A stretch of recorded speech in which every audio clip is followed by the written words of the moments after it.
My name is Eleanor Vance. I'm 71. The pen had barely left the page when the notary smiled and slid the envelope across the polished oak table. The room smelled faintly of lemon oil and paper, the air heavy with that stillness that follows final signatures. I placed my hand over the document, tracing the embossed seal as if to make sure it was real. Inside were the deed's 3 Portland apartments and a small house on the coast in Rockaway. My sister Maggie's handwriting appeared on the first line of the letterhead, graceful and steady, the same way she had written grocery lists, reminders, birthday cards. Even now, she seemed to speak through neat blue ink. Take care of yourself, Ellie. The words caught in my chest. For a moment, I could almost hear her laugh, low and warm, from the kitchen of our childhood home. I thanked the notary, tucked the envelope into my handbag, and stepped out onto 3rd Avenue. Afternoon light spilled across the city in long golden bands, making the street shimmer. Cars passed slowly, their reflections sliding along storefront glass. For the first time in years, I felt seen, not by strangers, but by the world itself. As I walked toward the parking lot, a sense of quiet pride steadied my steps. Maggie had trusted me with something more than property. She had trusted me with continuity, with proof that I had not faded into the margins of other people's lives. I thought of my son, Adam, and his wife, Rachel. They had been tense lately, burdened by money worries and whispered arguments behind closed doors. This news, I told myself, might lift that weight. I imagined us sitting together at dinner, Adam smiling the way he used to, Rachel softening when she realized we could all breathe easier now. Maybe we'd finally talk about something other than bills and repairs. The sky over downtown was beginning to change hints of pink, sliding into the blue. I unlocked the car, set the envelope gently on the passenger seat, and watched the light reflect off its seal. It felt like a beginning, something bright, something earned. Then I turned the key and started home. The traffic moved slowly along Burnside, the late summer sun hanging low over Portland's rooftops.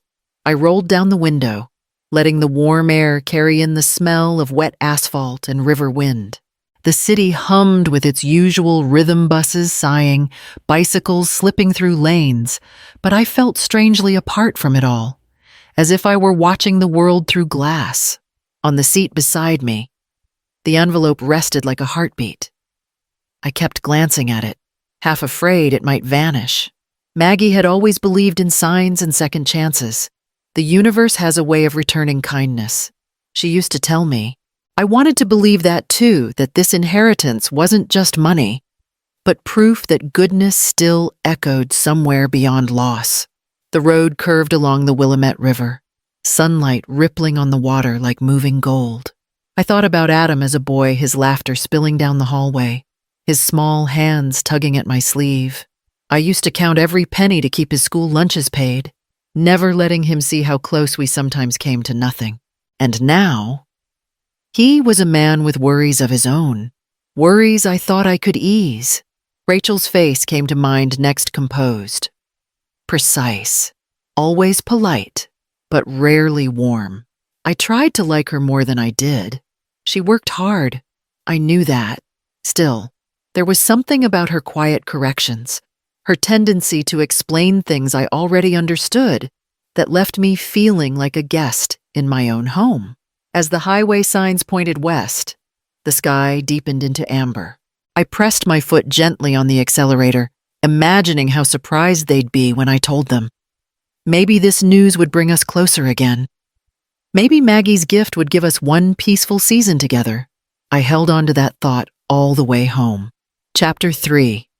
Whispers Behind the Door. The sun was lowering when I turned into our street, the light thin and gold against the rooftops. The neighborhood was still, the kind of quiet that comes when everyone has settled in for dinner. I parked by the old maple tree, switched off the engine, and sat for a moment, watching the soft glow in the living room window. The sealed envelope rested on the passenger seat. I brushed my fingers over it, imagining Adam's surprise when I told him about Maggie's gift. Inside, the scent of roasted chicken drifted from the kitchen. The curtains were drawn halfway, letting thin ribbons of light spill across the floorboards. I could hear voices from the living room, low and careful, muffled by the partially closed door. One hand still on my purse strap, I paused in the hallway. Rachel was speaking. Her tone was calm, the same tone she used when explaining legal forms. Guardianship, she said. The word rooted me to the spot. Adam's voice followed, uncertain. Do we really have to? She seems fine most of the time. She forgets things. Rachel replied evenly, and it'll only get worse. We should handle the paperwork now. Protect her assets before someone else does. I heard the click of a pen, the soft rustle of paper. It's simple, she continued.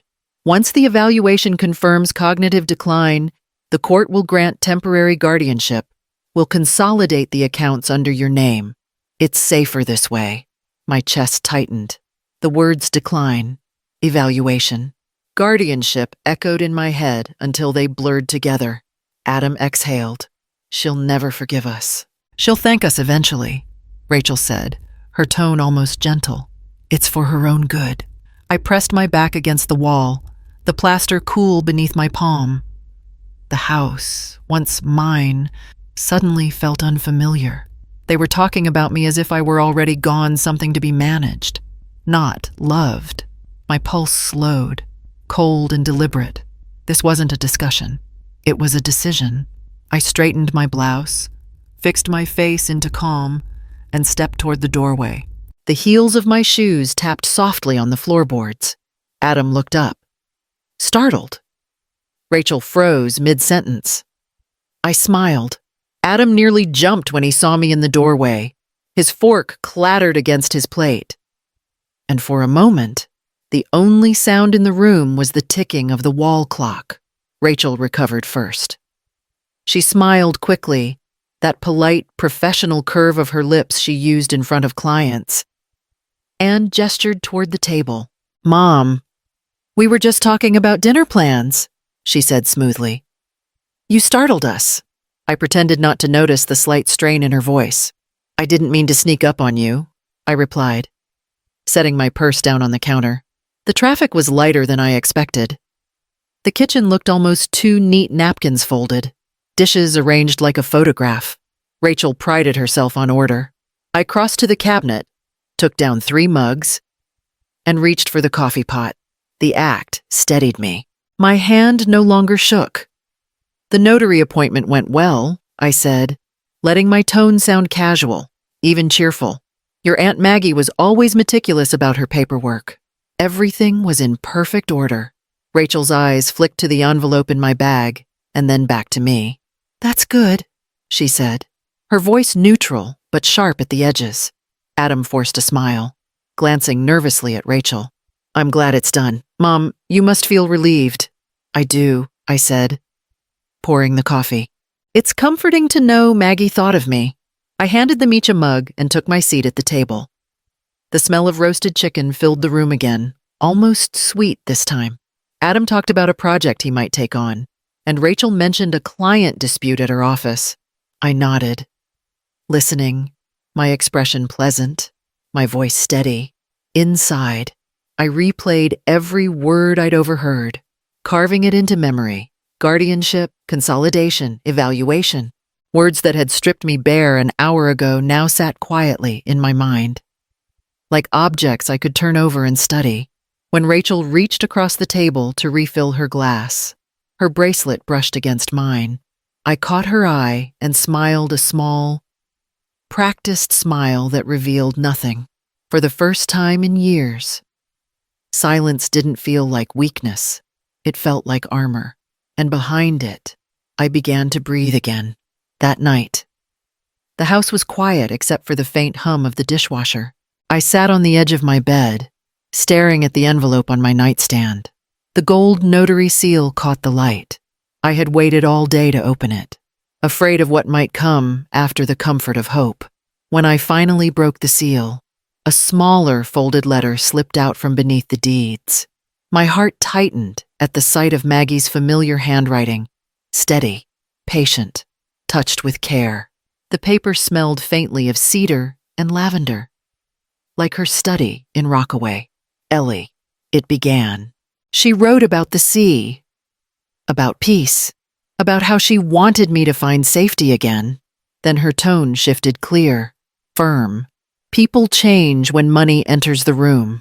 It isn't always greed, it's fear disguised as duty. Promise me you'll protect yourself. Love without respect isn't love at all.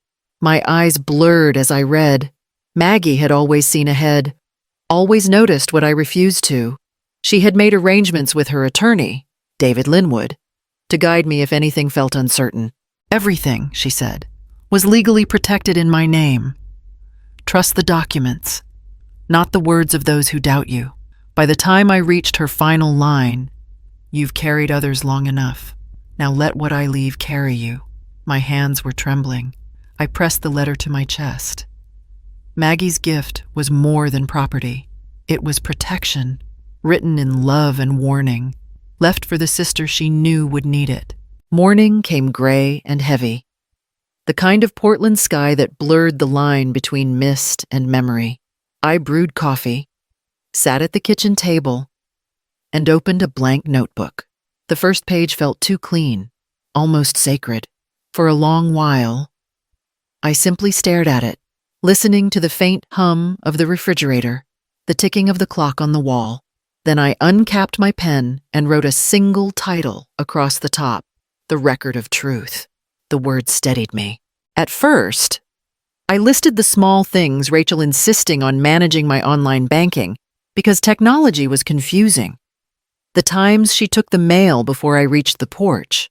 Her polite but firm habit of answering phone calls meant for me. They had seemed harmless gestures back then, framed as help. Now they formed a pattern too deliberate to ignore. I wrote down dates, details, snippets of conversation. The motion of the pen became rhythmic, almost comforting. Fear softened into concentration. Each line turned uncertainty into evidence. When I reached the bottom of the page, I paused, pressing the pen against the paper until a small ink blot spread like a dark flower. I remembered Maggie's words. Love without respect isn't love at all. She had been right. By noon, I had filled 5 pages. The house remained quiet. I could hear Rachel moving somewhere upstairs, the soft click of her shoes on the hardwood floor. She was on a call, her voice low, confident. I caught fragments, doctor. Evaluation. Concern. The words sent a chill through me. I closed the notebook and reached for my phone. My hands trembled only slightly as I scrolled through old contacts until I found Nancy Porter. We hadn't spoken in nearly a year. She answered on the second ring. Her voice cracked when she realized it was me. "Ellie, I thought Rachel told me you weren't well, that you were forgetful." The silence that followed was long enough for both of us to understand. "I'm fine, Nancy," I said quietly. "Better than they think." We spoke for a few minutes, voices careful and calm. And when I hung up, I opened the notebook again. This time, I wrote her name and the date beside it. The pages no longer looked fragile. They looked like armor. 2 days later, Rachel brought it up over breakfast, her tone light, casual, as though suggesting a haircut or a grocery run. "Mom, I've scheduled a quick neurological evaluation for you. It's completely routine, just something to make sure you're healthy." I looked up from my toast, careful to meet her eyes with mild surprise. Not suspicion. "That sounds sensible," I said. "It'll be good to have some reassurance." Her smile was practiced. "Perfect. Exactly. I'll drive you next week." "It won't take long." I nodded, then turned my attention back to the newspaper. The lines of text blurred slightly, but not from age or fatigue from control. Every move now required precision. That afternoon, I began rehearsing. I misplaced my reading glasses on purpose, then my keys. When Adam found them on the counter, I let him see a faint tremor in my hand. "I keep forgetting things lately," I said with a sigh. He looked uneasy, almost relieved, as if my weakness justified something he didn't want to face. I let Rachel correct me on minor dates and tasks, careful to keep the errors subtle enough that a doctor wouldn't notice. The mask fit tighter each day. But it worked. They began speaking softer around me. Slower. Assuming I couldn't follow every word, I followed all of them. At night, when the house fell silent, I turned on the desk lamp and opened my notebook. The pages were growing thick, ink dense and certain. I took photos of each one, attached them to an email, and sent them to David Linwood, the lawyer Maggie had trusted. My message was short. "I believe it's time we speak." The glow of the screen reflected faintly in the window beside me, outside. The sky hung low and gray, and for the first time, I didn't feel trapped under it. Pretending to be weak had become its own kind of power. The night before the scheduled evaluation, the house felt unnaturally still. Even the clock on the mantel seemed hesitant, its ticking too soft, too careful. I had just turned off the lamp when I heard the faint creak of floorboards outside my room. I stayed perfectly still. Rachel's voice came first, low, deliberate, the same tone she used with clients when she wanted to sound composed. "I'll mix something mild into her tea in the morning," she whispered, just enough to keep her calm during the exam. "The doctor will see what he needs to see." There was a pause. Then Adam's reply, softer, almost pleading. "Rach, this feels wrong. It's for her benefit," she said firmly, "and for ours. Once the results confirm the decline, we can protect her assets before someone else does." I heard the clink of her bracelet as she turned away, the faint rustle of paper, perhaps the same forms she had spoken about that day in the living room. My chest tightened, but my hands stayed steady. Aid. When their footsteps faded down the hall, I reached for my phone and scrolled to David Linwood's number. He answered on the second ring, his voice rough with sleep, but immediately alert. "Eleanor." "I think it's happening," I said quietly. "Tomorrow morning." She plans to give me a mild sedative during the evaluation. There was no hesitation. "You need to leave tonight," he said. "Take the essentials identification, the documents, your sister's letter, and the notebook. I'll meet you downtown. My office will be open." I hung up and stood for a moment in the dark. The sound of rain had begun against the windows, sharp, rhythmic, relentless. It filled the silence like a heartbeat. I packed methodically wallet, IDs, the envelope from the notary, Maggie's letter, the notebook labeled Record of Truth. I wrapped everything in a scarf and slipped into my coat. My fingers brushed the photo of Maggie and me that I kept on the dresser. I left it there. The hallway was dim, the air thick with the smell of rain seeping through the old wood. I walked softly, my shoes silent against the floorboards. Every step felt both dangerous and necessary. Outside, the storm met me full force. Wind caught my hair and cold drops slid down my collar. The streetlights blurred behind the rain. But I kept moving past the hedges, down the driveway, toward the main road where the city lights glimmered faintly through the mist. By dawn, I was sitting in David's office, my coat still damp, the smell of rain and paper mingling in the room. He reviewed the documents with quiet focus, nodding occasionally. When he looked up, his expression was calm. "Certain, you're safe now," he said, "and we'll make sure they never touch what's yours again." The sun had started to rise beyond the wet glass, pale light stretching across the city. I exhaled slowly, realizing it wasn't fear that filled my chest anymore. It was the weight of survival. A week later, the courthouse smelled of rain and polished wood. I sat beside David Linwood at the long oak table, my hands folded in my lap, the weight of every sleepless night pressing behind my ribs.